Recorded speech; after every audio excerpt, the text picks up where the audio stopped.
pour 2018, c'est deux points essentiels qui seront mis à discussion donc, à la journée que prévoit le Rhin pour ce samedi donc, ici à Nouville. Effectivement, comme l'a bien rappelé Christian Théin, il était important pour le Rhin, depuis sa création en février 2015, vis-à-vis de l'opinion publique, vis-à-vis des citoyens de ce pays, vis-à-vis, encore une fois, et plus précisément des militants ou des personnes qui ont beaucoup suivi, je dirais, les actions du Rhin,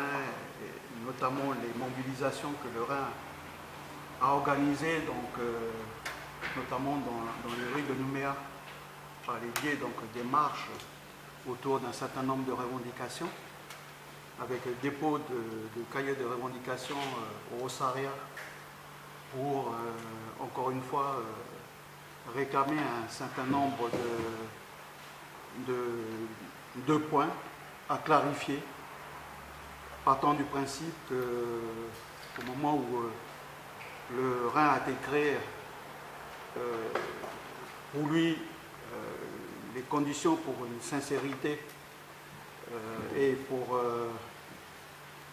que le référendum, notamment au niveau des résultats, ne soit pas contestable, pour lui, donc le Rhin, les conditions n'étaient pas réunies.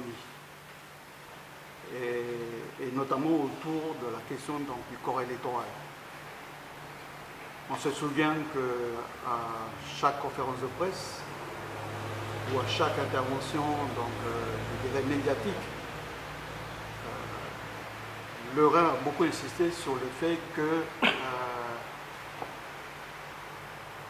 une des conditions premières pour qu'il y ait sincérité du corps électoral, ça a été donc l'inscription sur la liste référendaire de tous les Kanaks, quel que soit leur statut, et plus précisément, les fameux 25 000 Kanaks de statut coutumier non encore inscrits sur la liste électorale référendaire. La situation a un petit peu évolué, mais à l'heure où nous attendons donc 2018, cette année importante où effectivement il y aura donc l'organisation d'un référendum. Pour l'instant, donc on n'est pas encore sûr et on n'a pas tous les éléments pour pouvoir prétendre qu'on va vers un corps électoral sincère. Les groupes de travail qui sont pilotés et organisés par l'OSARIA sont en train donc, de suivre le dossier et donc on a des militants qui sont investis dans ces deux groupes de travail pour effectivement savoir si on va vers cette sincérité. En plus donc, de cette exigence de l'inscription de tous les Kanaks, quel que soit leur statut, sur la liste référendaire, il y avait un autre point, à savoir, puisque on a du mal à avoir une transparence dans ce pays depuis un certain temps, je dirais depuis le début de la colonisation, à savoir combien y a-t-il de Kanaks. Ça fait la énième fois que nous réclamons donc, ce chiffre, parce qu'il est très important. Encore une fois, on le redit, hein, au moment où on va vers une sorte de premier référendum d'autodétermination et où nous considérons que ce référendum d'autodétermination concerne en premier lieu et en priorité, je dirais, le peuple colonisé, donc le peuple autochtone, donc forcément le peuple kanak. Et donc nous aimerions bien donc, savoir combien y a-t-il de Kanaks pour pouvoir dire qu'effectivement les Kanaks, d'une manière générale, sont concernés par ce référendum d'autodétermination. Et qu'on n'arrive pas à une situation où, quand on fera la répartition des chiffres, où on constate que les Kanaks ne représenteraient que 50% ou 45%, etc., comme ça s'est passé jusqu'à présent pour toutes les autres élections. Et donc nous, il n'est pas question que, encore une fois, le peuple kanak, qui est le premier concerné par rapport à cette élection référendaire, ben, soit mis en minorité. Sinon, il n'y a pas de légitimité à côté du maître mot sincérité, transparence aussi, ben, il n'y aura pas de légitimité donc, de ce référendum. Et donc, ça c'est encore une fois, comme je l'ai dit, c'est la deuxième revendication que nous on exige vis-à-vis, notamment vis-à-vis de l'État français, la puissance de tutelle, cette puissance de tutelle qui est la responsable de la situation dans laquelle on se retrouve aujourd'hui. Voilà donc, c'est autour de tous ces points, parce qu'il y aura encore d'autres points, que les militants, les nationalistes, les progressistes vont échanger et définir ensemble donc, les perspectives pour 2018, à savoir quelles sont les actions, quelles sont les initiatives que nous pouvons mener pour que fin août, quand il y aura l'affichage de la liste définitive du corps électoral et référendaire, ben, qu'on puisse constater qu'effectivement tous les Kanaks de ce pays sont inscrits sur cette liste électorale référendaire. En dehors, omis évidemment les Kanaks qui ont perdu leur droit civique. C'est dommage parce qu'on est encore dans le système français. Et on aurait voulu aussi que même eux aient le droit, puisque c'est leur pays ici, le droit de décider de la suite de leur pays. Ils n'ont pas demandé à être colonisés dans ce pays, on n'a pas organisé un référendum pour savoir s'ils veulent être colonisés ou pas.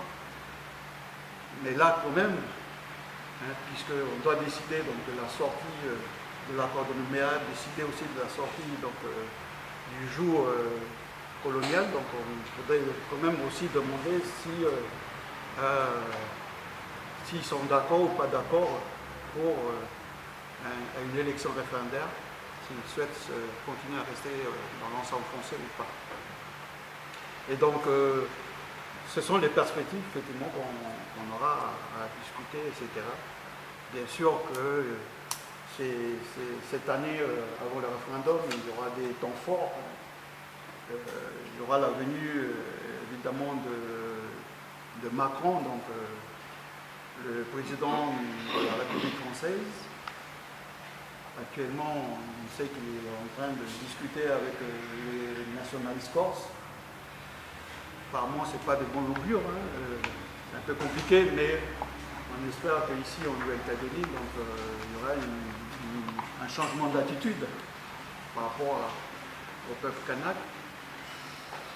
Il y a aussi des grandes mobilisations, des grands temps forts, hein, comme le 1er mai, la fête des travailleurs, le 8 août, non, le 9 août, la journée dédiée aux autochtones dans le monde entier. Donc ce sont autant de temps forts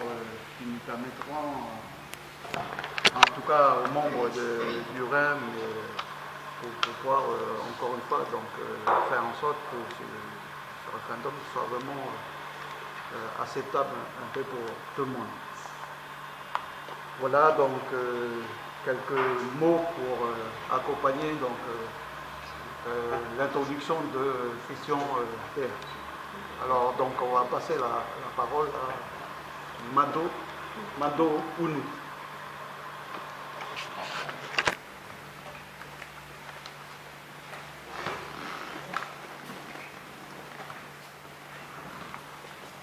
Oui, donc bonjour à tous et merci d'être avec nous pour nous écouter. Effectivement, notre ami Sylvain Pichot vient parler de cette attente que nous avons d'une sincérité de la liste du référendum. Et moi, j'aimerais développer un peu quels sont nos doutes que nous émettons par rapport à cette capacité qu'a l'État de nous assurer, nous garantir cette sincérité. Nous sommes dans ce groupe de travail dont a parlé Sylvain, qui permet de faire le suivi de toutes les décisions prises dans les comités des signataires. C'est un groupe qui a démarré en 2013 mais qui continue. Et on se rend vraiment compte qu'on est toujours face, par exemple, à des personnes élues non indépendantistes qui n'arrivent pas à accepter que le peuple kanak soit dans une situation spécifique. Et ils vont jusqu'à nous refuser des attestations qui peuvent être délivrées par des officiers publics coutumiers, qui sont des officiers publics coutumiers assermentés comme un notaire. Et il y a des contestations, l'État ne fait pas péter le poing sur la table pour dire vraiment que ces gens-là sont effectivement habilités à pouvoir prouver que la recherche des 10 000, 12 000 Kanaks pour lesquels on n'a pas pu au départ identifier leur adresse, ils ont fait comme s'ils étaient habitants en Australie ou ailleurs. Donc le gros travail que nous faisons maintenant, c'est d'identifier la présence de ces personnes et de tous les autres qui sont appelés à être inscrits automatiquement sur des listes électorales. Eh bien, on a de la peine à faire accepter qu'une attestation coutumière puisse prouver que les gens sont bien dans leur tribu, sont bien dans leur clan, sont bien... Donc on a des exemples comme ça à donner, on en aurait à l'appel pour dire qu'il y aura d'énormes difficultés pour que cette sincérité soit réelle. Une deuxième situation à prendre en compte dans cette recherche de la sincérité de la liste électorale, c'est le travail qui va se faire dans les commissions administratives spéciales, qui démarre là le 1er mars, mais qui va surtout après se réaliser pour une période complémentaire en principe. On attend que le vote de la loi organique se fasse, mais il y a quand même une situation de période complémentaire de prévue. Et c'est à cette période-là que l'automaticité qui a été prévue dans les comités des signataires va s'exercer au sein des commissions administratives spéciales. Et ça ne doit pas vous échapper qu'il y a eu des glissements, comme on le sait tous, que toute personne qui est là depuis 6 mois va d'abord être mise sur la liste générale, quand on a pu prouver et trouver qu'ils sont bien présents depuis 6 mois en Calédonie. Et ensuite, à partir de toutes ces personnes inscrites sur la liste générale, on va dégager, c'est l'Élysée qui fait ce travail pour nous tous, qui est chargé de faire des listes. Ils vont dégager ceux qui sont des natifs, donc tous les natifs, et tous ces natifs, quand ils auront une preuve de 3 ans de présence en Nouvelle-Calédonie, eh bien, ils devront être mis automatiquement sur les listes du référendum. Donc nous, il faut qu'on soit très très vigilants et que le travail dans les commissions administratives soit très pointu, parce que malgré tout, le groupe UCF-NKS nationaliste a bien donné une version un peu différente en disant mais les 3 ans de présence, ce n'est que pour avoir l'autorisation de les présenter en commission administrative spéciale et non pas pour les inscrire les yeux fermés. Donc on doit pouvoir après vérifier leur centre d'intérêt matériel et moraux, mais on n'aura aucun document. C'est l'État qui doit nous fournir des documents, mais quand on pose la question à l'État dans ce genre de groupe de travail, bien, ils ne répondent pas pour l'instant, parce qu'ils ne savent pas trop quels sont les documents qu'ils pourront nous accorder dans les commissions administratives spéciales pour qu'on puisse vraiment se prononcer sur toutes ces populations natives. Et comme vous le savez peut-être déjà, dans les commissions administratives spéciales, la décision se prend selon un vote. Et comme nous sommes 5 dans une commission administrative spéciale, dans tout le Grand Sud, dans le Grand Nouméa, il y a au moins 3 membres présents dans ces commissions qui ne sont pas du tout en faveur de l'inscription des Kanaks, il faut le dire, parce qu'on en a fait l'expérience, et qui vont être toujours d'accord pour que tout natif soit inscrit, quels que soient les éléments qu'on aura à se mettre sous la main pour dire qu'ils seront sur la liste du référendum. Donc nous, on est quand même très très inquiets, parce que la sincérité, c'est qu'il n'y ait pas du tout d'absent du côté kanak, ça c'est certain, à cause de tout ce qui a déjà été dit, mais il ne faut pas non plus qu'on y trouve des personnes qui n'ont pas à y séjourner, qui n'ont pas à y être, comme ça s'est déjà passé pour la liste provinciale ou pour d'autres raisons. On en trouve encore 4000 qui sont sur cette liste provinciale et qui n'ont pas de raison de rester sur cette liste. Là, ça sera une autre situation qui va faire qu'on va les trouver sur la liste du référendum parce qu'il y aura un vote qui va finalement décider que oui, on les met quand même sur la liste du référendum. Donc voilà, moi j'avais envie de décrire un peu, même si c'est au niveau de détail, mais c'est beaucoup à ce niveau-là que les choses se jouent, malheureusement.